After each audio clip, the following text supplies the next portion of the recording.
The night the baby finally arrives is supposed to be the moment everyone remembers as beautiful and life-changing, and it absolutely is, just not in the calm, cinematic way people imagine.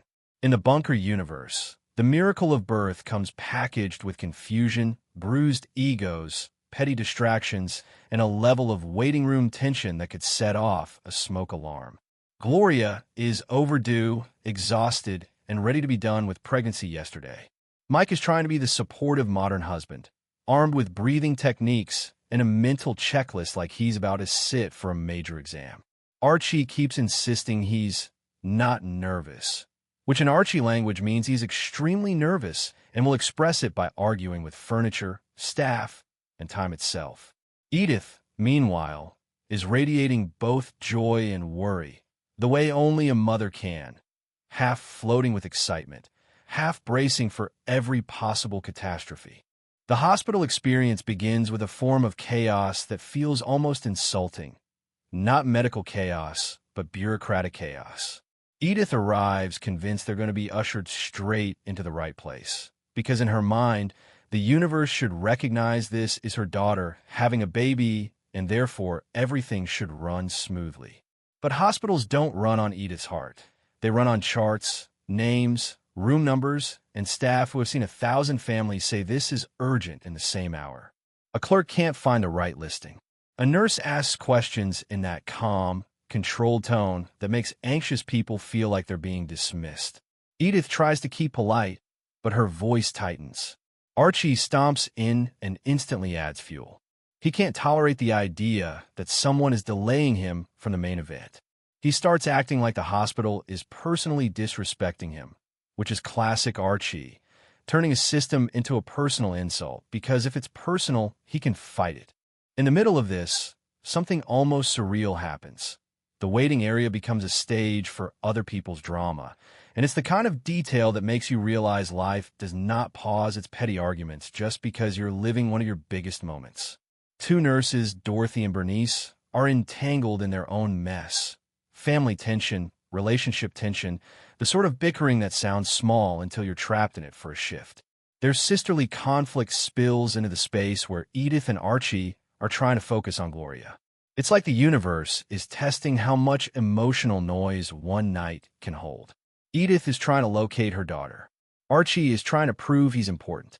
The nurses are tossing complaints around like they're passing a ball. And Gloria, the person actually doing the hardest thing, is upstairs dealing with pain and pressure and the unstoppable reality of labor.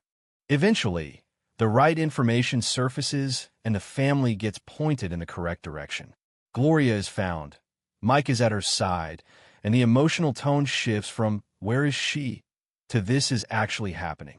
Gloria is pale and tired, but still sharp, still able to crack a joke in the middle of discomfort, because humor is one of the only ways to keep fear from swallowing you whole. Mike tries to be the coach again, reminding her how to breathe, how to pace herself, how to do what the class has taught them. Gloria appreciates the love behind it, but the stress of labor strips away tolerance for anything that feels like instruction. When you're the one doing the work, someone calmly telling you how to do the work can sound like a lecture, even when it's meant as support.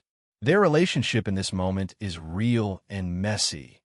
Tenderness wrapped around irritation, love wrapped around exhaustion. Both of them terrified in different ways and trying not to show it.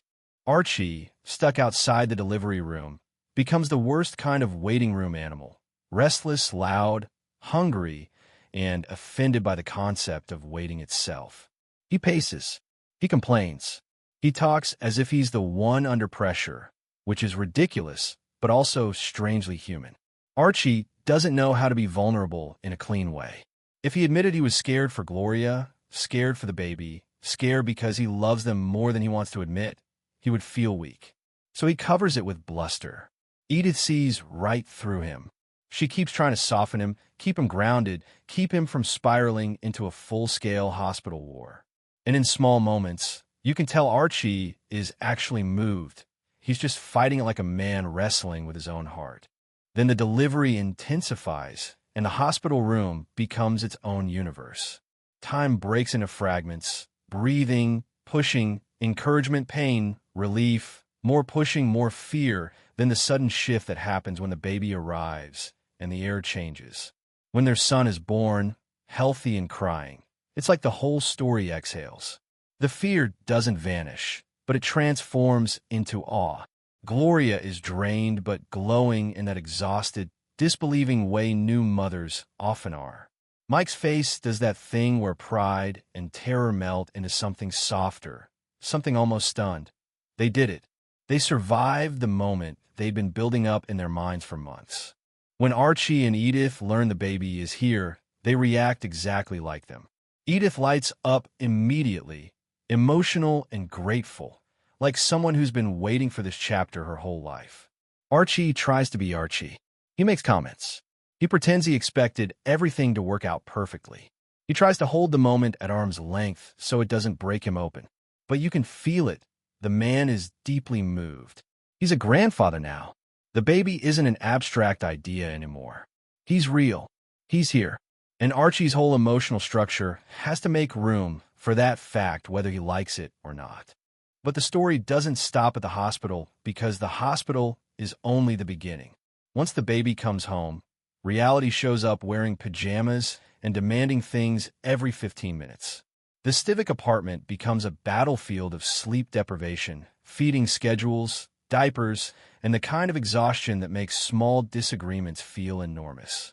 Joey is adorable, but Joey is relentless, and nobody is prepared for how relentless newborn truly is. Gloria is doing the heavy lifting physically and emotionally, her body still recovering while she tries to learn the baby's rhythm. Mike wants to be supportive, but his support sometimes arrives as decision-making. He wants to fix problems, to solve, to organize. That's how he loves. But after childbirth, after months of feeling like her body and her time are no longer her own, Gloria becomes sensitive to anything that feels like her voice is being pushed aside. That sensitivity turns into a bigger conflict when their friends Al and Trudy come into town to get married on New Year's Eve. It should be fun. It should be celebration. But celebration requires energy, and energy is a resource Mike and Gloria don't have. Still, they want to show up because they love their friends. The problem is childcare. A babysitter cancels at the last minute, and suddenly the entire night teeters. Mike's instinct kicks in, problem-solving mode. Instead of accepting they might miss the wedding, he decides to relocate it. He decides, boldly and impulsively, that the wedding can happen right in their apartment. In Mike's head, it's a heroic solution. Nobody misses anything. Everyone wins. The night is saved. In Gloria's head, it lands differently. Gloria hears it as the same pattern she's been struggling with. Mike making a major decision without fully including her, assuming she'll adapt because he believes he's doing something for everyone. The issue isn't the wedding itself. The issue is respect. Gloria wants partnership that's real. She wants decisions made together. She wants to feel like she still has control over her own home in a moment when so much already feels out of her control. She's exhausted, hormonal, and emotionally raw, but her point is sharp. Love doesn't give you permission to override the other person's agency. The apartment quickly turns into chaos anyway, because Al and Trudy arrive with full energy enthusiasm, treating the whole situation like a hilarious adventure. Guests flood in. Family members crowd the living room. The minister arrives. The baby exists in the center of all this like a tiny, fragile reminder that this is not a normal party house anymore. Gloria tries to manage everything while holding her own frustration in. Mike keeps moving fast, trying to organize, trying to be the host and the friend and the husband and the father all at once. The tension between Mike and Gloria simmers because they both care, and caring while exhausted is the perfect recipe for conflict. In the middle of the ceremony, Mike reads a quotation about marriage that hits harder than anyone expects. The words talk about being together but not consuming each other, about standing side by side as individuals. In a room full of wedding cheer, the quote lands like a quiet lesson aimed directly at Mike and Gloria's struggle. It's not that Mike doesn't love Gloria. He does. It's that love without listening becomes control, and control erodes the respect that marriage needs. Gloria, isn't demanding perfection. She's demanding recognition of her exhaustion, her role, her voice. When the wedding finally ends and people drift out, the apartment returns to its normal level of noise. Still loud, just fewer bodies. And just when you think the family might breathe, Archie's storyline swings back into focus with the kind of business opportunity that only Archie would treat like a golden ticket. A man shows up with a pitch, an invention that sounds convenient enough to hook Archie's imagination. It's basically a device that lets you ring a doorbell from your car, so you don't have to walk up to the door and risk standing in the rain if nobody is home. Archie hears this and sees himself as a visionary, a man ahead of his time, the kind of guy who invests early and becomes rich. He doesn't see risk. He sees a chance to prove he's smarter than everyone else. Edith sees the number attached to the proposal and feels her stomach drop. Archie wants to put real money into it, money they don't have to gamble. Edith asks practical questions that Archie hates because practical questions are the enemy of fantasy. Why isn't a bank funding this? Why are they asking Archie? What happens if it fails? Archie answers with confidence, which is another way of saying he answers with noise. He insists he should be able to decide. Edith pushes back gently but firmly because even Edith has limits, and she knows this is not the moment to set money on fire for Archie's ego. What ties these episodes together isn't just comedy. It's the theme of control. Who has it? Who loses it? Who fights for it? And who learns to share it?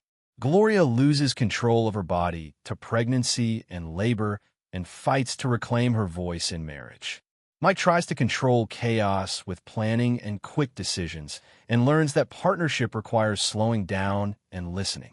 Archie loses control in the hospital, loses control in the shift of becoming a grandfather, and tries to regain it through loud certainty and foolish investment dreams.